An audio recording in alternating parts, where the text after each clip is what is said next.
Audrey du monde de Godwin. Alors, aujourd'hui une petite vidéo blabla pour vous parler un peu de pourquoi les vidéos aujourd'hui. Je regarde ma tablette sur le côté, j'ai pris des petites notes. Déjà, je voudrais parler un peu de mon passif. Donc j'ai 40 ans, mariée, 2 enfants, propriétaire avec un crédit. On a aussi un petit crédit sur une automobile, etc. On est dans les classes moyennes. De toute façon, quand je ferai mon budget annuel, etc., et mes enveloppes, etc., on verra tout ça en détail. Mais en gros, moi, à la base, j'ai toujours été très matérialiste, extrêmement dépensière. Et j'ai acheté tout et n'importe quoi, aucunement capable de mettre de côté. Toujours à être découvert, voire même extrême découvert. J'ai eu des périodes de ma vie où j'ai frôlé l'interdit bancaire et je m'en suis sortie parce que ma famille s'en est mêlée, on m'a retiré mon chéquier, ma carte bleue, et on me donnait un petit peu de liquide toutes les semaines pour que je m'en sorte. Et je devais me contenter de ça.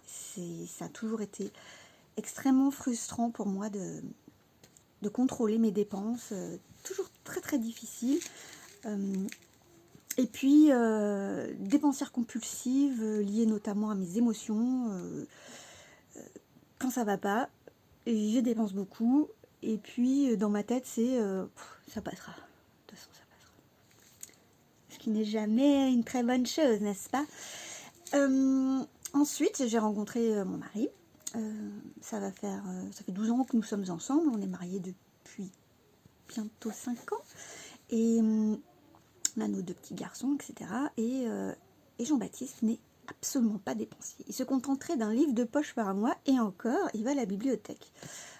Vraiment, il s'achète que quand il a besoin. Il peut garder ses vêtements troués et tout, il s'en fout. Bref, à partir du moment où on s'est lancé dans l'achat de notre maison, etc., on a eu un conjoint.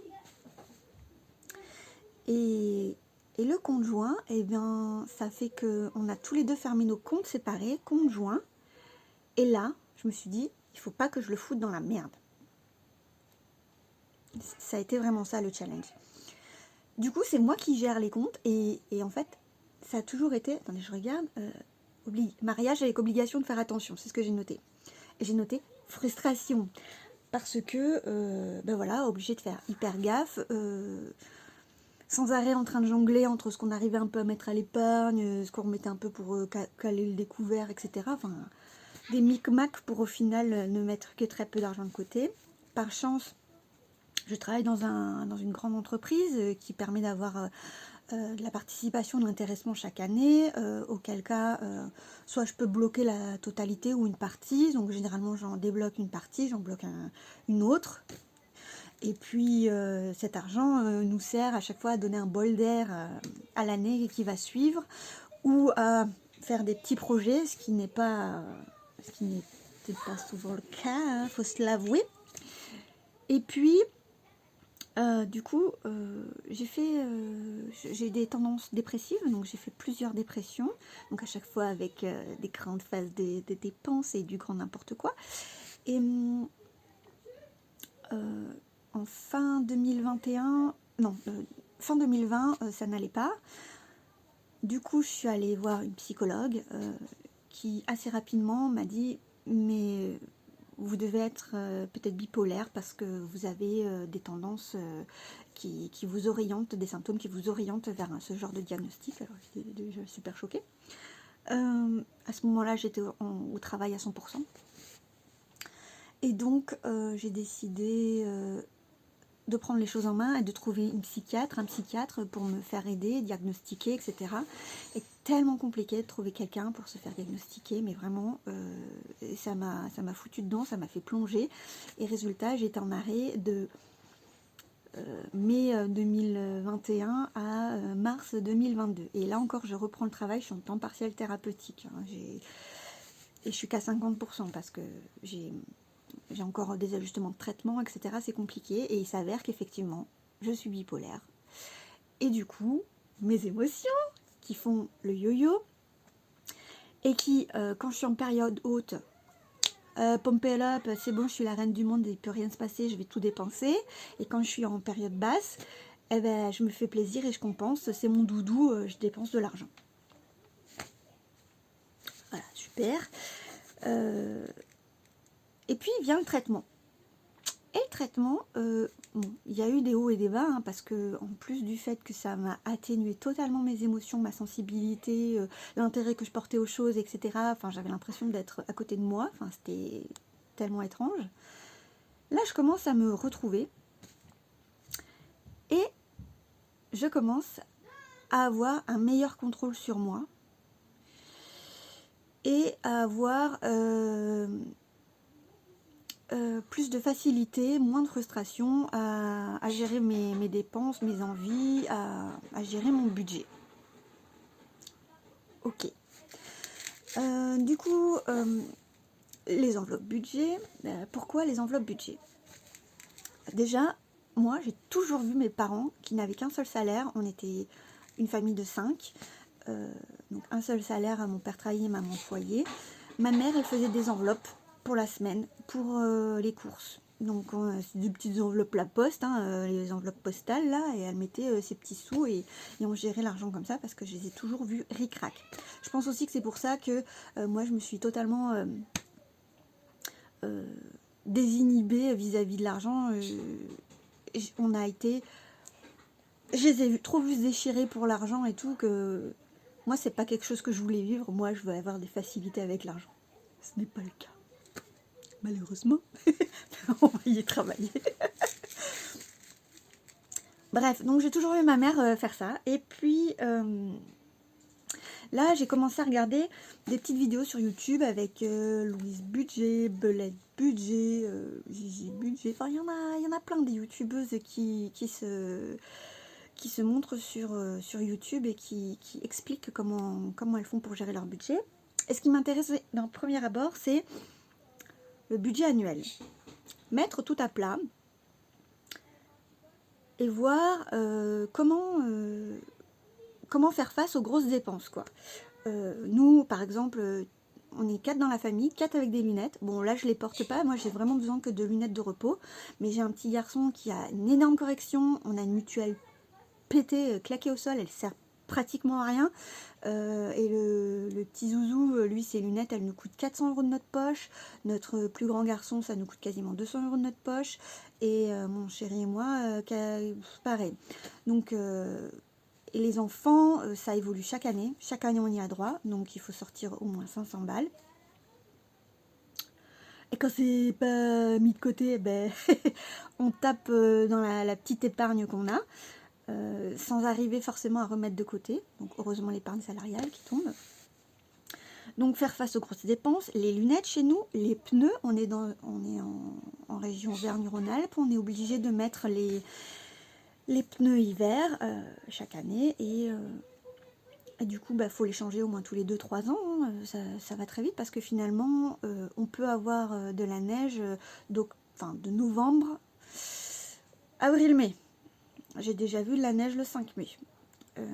L'entretien de la bagnole, on a 2 voitures, il faut naturellement payer les vidanges, etc.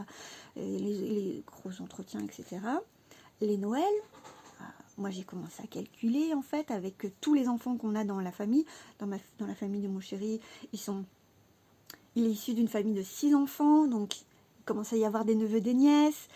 Dans ma famille, j'ai un frère et une sœur, donc il y a aussi des neveux, des nièces. Mais moi, j'adore faire des cadeaux, donc je fais des cadeaux aux cousins, aux cousines, aux petits cousins, aux petites cousines, etc. Et là, quand j'ai mis à plat là pour commencer un peu à budgétiser, j'en ai pour 805 €. Je crois. Enfin bref, plus de 800 €. Je dis, my God, comment faire? Ça veut dire qu'au mois de décembre, je dois sortir ça.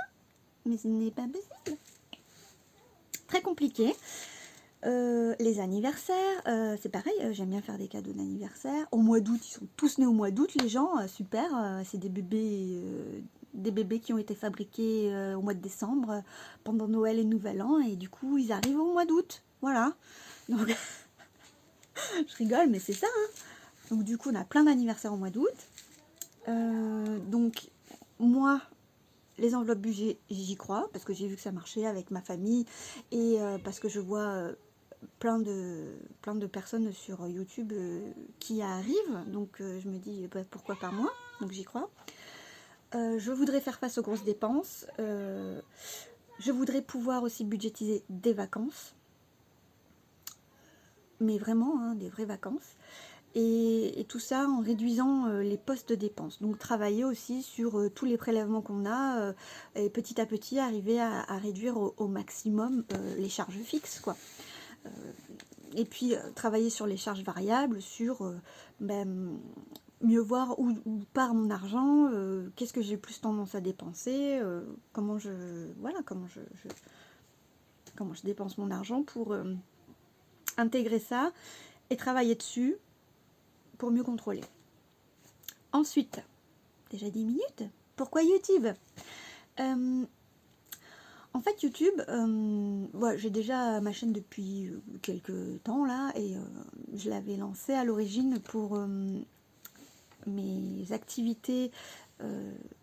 Alors non, tout d'abord c'était pour la santé mentale, parce que voilà, j'estime que c'est pas tabou, qu'il faut en parler, que ça fait partie de la vie, etc. Que si ça peut aider des gens, c'est tant mieux.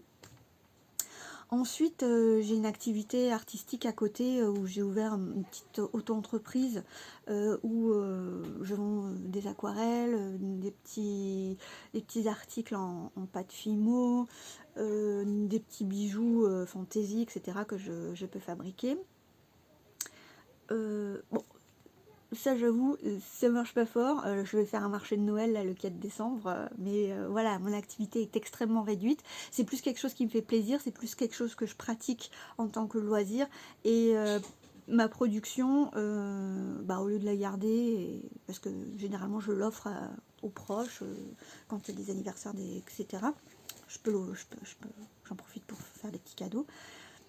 Mais je me dis, pourquoi pas, ça peut rapporter 2-3 euros, tant mieux.